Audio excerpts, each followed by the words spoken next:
Hello everyone, today we're going to see how to delete your Facebook account, and don't worry because I'm going to teach you for mobile and PC by easy way. Let's go start.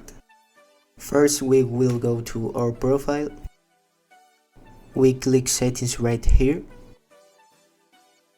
Click on the search engine.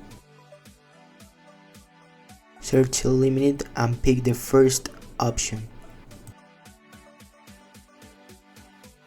Pick account ownership and control and choose deactivate or delete.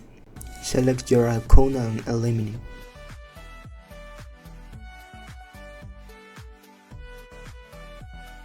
Okay, let's go with PC. Pick your profile, settings and privacy,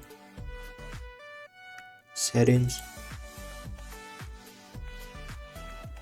see more in account center, personal details, account ownership and control, deactivation or deletion,